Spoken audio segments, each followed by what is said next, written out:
All right, thanks again for watching. This is the CSE's Exchange for Entrepreneurs podcast. I'm your host, James Black, and today I am thrilled to be joined by Todd Shapiro, CEO of Red Light Holland, listed on the CSE under the symbol TRIP, that's TRIP.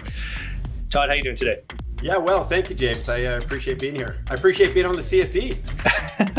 Yeah, well, maybe we'll talk a bit more about that, but maybe for those who aren't acquainted with you and your company, just give us the Coles notes on what TRIP is up to and the mission you guys are on. Yeah, definitely. We've been listed on the CSE for close to 3 years, and we started off as a company that went into the magic truffle business in the Netherlands. And that is similar to a magic mushroom, which means there's psilocybin content within the truffles. And we produced a product called iMicrodose, which would be available through consumer packaged goods and responsible use messaging, including telecounseling support and ability to learn with information and education, the way it's never been done in the Netherlands before. And we've expanded a great deal from there. People who sort of listen to me doing these kind of roadshow things, they'll hear that our company has expanded tremendously since it has in the day. And we're much more of a mushroom company now. Like we're like a big mushroom company. We own a farm in Halifax, which is called Happy Caps, where we grow lion's mane, shiitake, and oyster mushrooms. We've distributed them now to about 90 different retailers, including Loblaws, Supercenters, Canadian Tire stores, and we're looking for more expansion there. As well, we own a farm in New Brunswick called AEM Farms. We're the majority owner in that. And us and our partners were growing shiitake mushrooms that get distributed to many different, also Loblaws type of stores and restaurants and things. So we're doing a lot, including building a tech device, which I should have brought here for the podcast because I have one in, the next room available. But yeah, please shoot away. I don't want to get, too into right off the pitch, but things are going very well, including us being well capitalized at the moment. Good. Yeah. No, that's all great detail. And I actually there's some definitions and stuff I want to go through. So when you say you're growing shiitake and whatnot, are those meant to be called functional mushrooms? Is that what a functional mushroom is? Yeah. It's interesting, right? It's a good question. People would say functional mushrooms may be the products you get with them, like the dried powder, the capsules, and then, we like to call them just exotic mushrooms. Exotic mushrooms are all the new craze right now. In Europe, we read a statistic, and again, it's a little conjectural, but that 25% of all mushrooms sold in Europe are these exotics, like the lion's manes, the shiitakes, etc., the rishis, you name it. When it comes to Canada, we're talking about 1% of all mushroom sales are within this big growth category. So us as a company, we thought very recently, well, not about recently, I guess, within the last 18 months, 19 months anyway, that let's focus on mushroom growth while we focus on the psilocybin mushroom growth as well.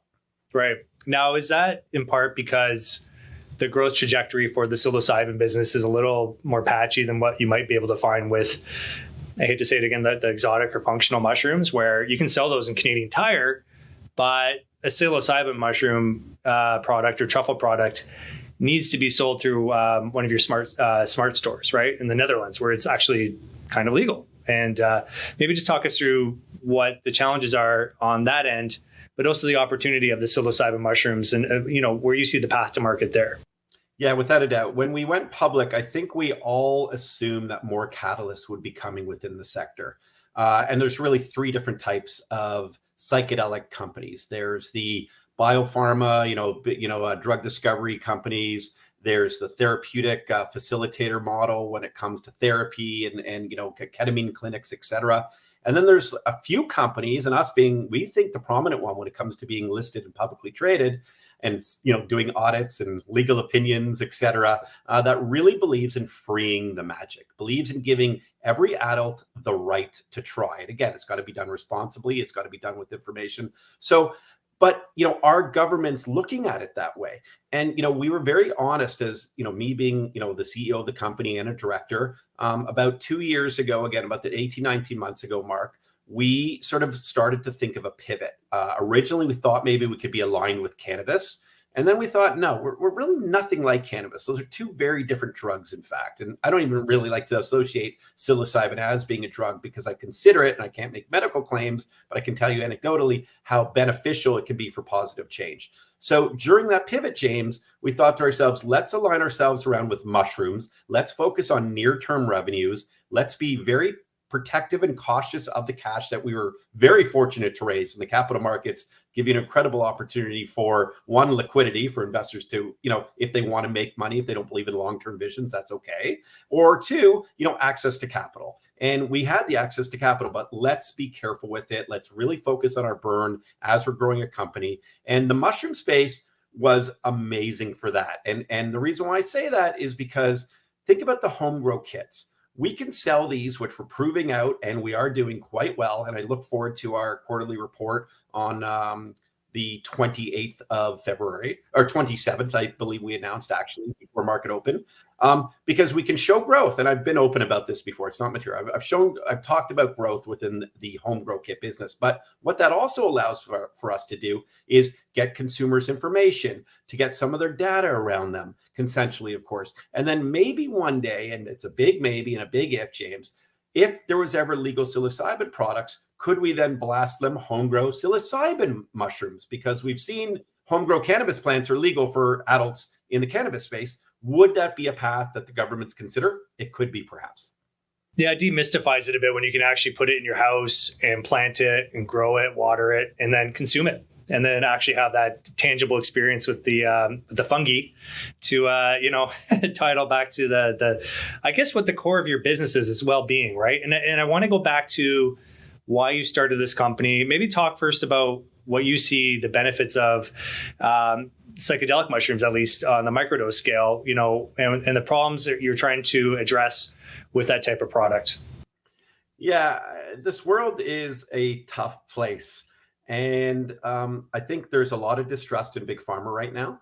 And I also believe that people still have huge beliefs in big pharma, and so they should. I mean, listen, facts are they're doing a lot of wonderful things for saving lives. But with that being said, people are being a little bit more natural in their consumption. And a trend is really about these natural products. Magic mushrooms, magic truffles, psilocybin, psilocin within these different substances have been shown. And again, I can't make the medical claims, but just go and do your research and look at anecdotal evidence, have been shown to really help people with post-traumatic stress disorder, with coming to terms with terminal illness. Very sadly, we look at the big fight that Therapsil's doing that we're funding right now. We're doing a matching donation campaign for $10,000 for their charter challenge with the government of Canada for this right to try for therapeutic use. So yes, a lot of people are just saying really positive stories about it. And I think the history for me about why, I eventually left media, which I used to do in my old days, why I'm really good at this kind of stuff, by the way. No, you think I'd have a better backdrop. Right now, I'm actually in my kid's bedroom. I like it. Yeah, well, I got a virtual picture. We have a real Red Light radio studio being set up. I'm unfortunately not there today, but listen, I've talked about this openly before. I'm a very high energy guy, but I'm a very anxious guy. And I think that's okay. I've used magic truffles in the day, and they helped me immensely control that anxiety. They helped me with focus and living in the moment. When I used to interview people when I worked on Sirius XM, I spoke to a lot of artist types that were all microdosing from LA, comedians, etc. And every single one of them said it made them enjoy their lives a lot better, which is why I got intrigued by this. And I'm also an open, free spirit. So, I wanted to share this message, this anecdotal message. And then, listen, raise some money. I couldn't believe we did that. We got guys like Bruce Linton on board early. And, it's amazing the names that invested in our company early on, to be honest. And here we are, we raised a bunch of money later. We're doing a bunch of different things later, but the core focus is we want to help people. And if we can prove that out over time, and if we can eventually get product to more people, not just in the Netherlands right now, we feel like we're doing our service. And James, this may sound silly to people. I literally want to do our best at Red Light Holland between our board of directors, our management team, and everyone who works from the smart shops to the farms. If we can help be a part, and the shareholders, by the way, if we can be a part of leaving a legacy here to if in 15 years, this is just a thing that people are doing everywhere all the time and it's legal, Red Light's a big part of that from day one. So we're quite proud.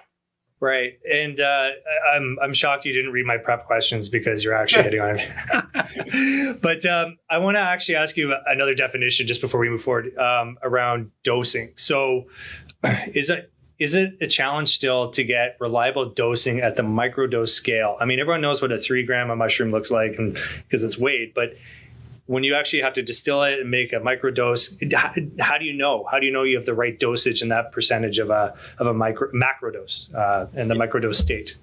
Yeah, it's a very good question. So with Red Light Holland, the way we sell it in the Netherlands in the raw, natural, unprocessed form, it is difficult to determine exactly the dosage.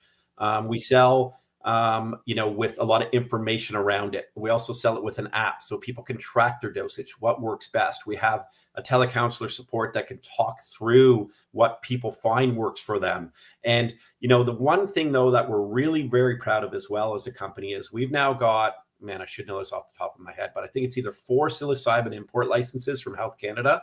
We have a partner in Montreal called Seacrest Laboratories. They've tested our truffles before. We're narrowing down the focus in terms of what that psilocybin content is. And the next batch, which we anticipate landing, and maybe by the time this even is broadcasted, it will have landed in Montreal. We're sending 3,000 grams of magic truffles over to Seacrest for them to, with their controlled substances dealer's license, to have package and assembly to start putting into powder form into microdose capsules in order to have more of a standardized product. And we're working on that right now. And then hopefully there's an approach that we could go to Health Canada. And I don't want to, allude to something that's not happening yet. I'm not that, CEO that like over promotes and promises the world and under delivers. But the hope of it is to, maybe be a part of, if, the special access program of the exemption 56 if we're finding the standardized dosage could work and if it would ever get approved through package and assembly. So we're excited by it to try to get our COAs and progress with the product. Right. You mentioned supporting TheraSil. Is a compassionate use the sharp tip of the spear then to get into the Canadian system? I think when you think of individuals that are going through a hell of a lot more trauma than myself and a lot of people I know feel very privileged and very blessed.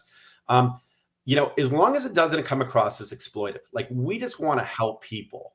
And so under compassionate grounds, if people can get access, it is a stepping stone. With that being said, and please, I don't want to take away anything from the plight of these individuals who are going through. People do have their own unique sort of traumas, and some might not be as severe, but that's why we just believe in the right to try for all adults with this education information. People might have tried SSRIs, they might have tried therapy. They might, quite frankly, not want to try those things, but have just had good experiences with illegal magic mushrooms that are everywhere, by the way, including shops on Queen Street and the Danforth and in different provinces all across Canada. But they actually want to give back to the system and buy it reasonably through paying taxes and buy it rationally by understanding where the product comes from and its testing and to make sure there's no fecal matter on it, et cetera. So, we'd like to think that everyone, again, should have access. But at the beginning of this all, James, if this helps people who need it right now, and there are a lot who believe they do, we want to support them. Of course we do. No, that's phenomenal. Now let's just steer over to what you guys are selling at Happy Caps. Just to be clear, you guys have that, again, functional mushroom or exotic mushrooms that people can grow at home. They can buy this product today at, I noticed, over 90 retailers now, Canadian Tires, sell this homegrown kits. Yeah. Yeah, we're so proud of this. Like, when we first made our pivot into the mushroom industry, this was the first company we bought a majority stake in. And to watch the progress, we found 2 incredible founders out of Halifax, Andrew Kobayashi and Andrew Hatfield, Kobo and Hattie.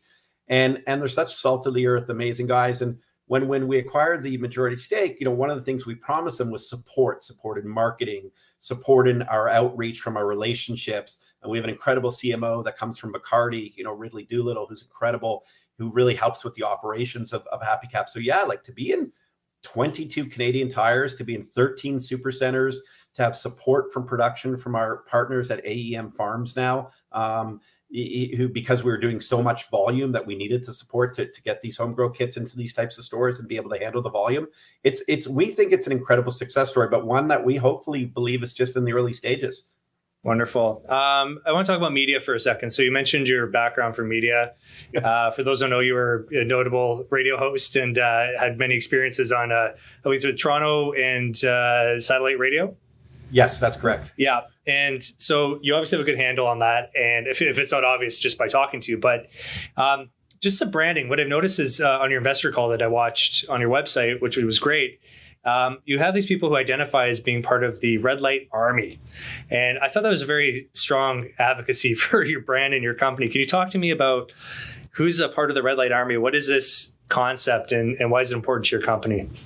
Yeah, I mean, it's easy for me to toot my own horn a little bit, but like, the truth is, I'm not academia, right? I haven't run publicly traded companies before. I don't have this massive resume, but I'd like to think I've connected with people most of my life. I did it as an entertainer. I was always accessible. I would host a million parties. I'd do a million things. I was like a face, and I got to know a lot of people. And again, it's easy for me to say this, but I never judge people. I love all people. I'm very optimistic. I want people to come together. I believe in community.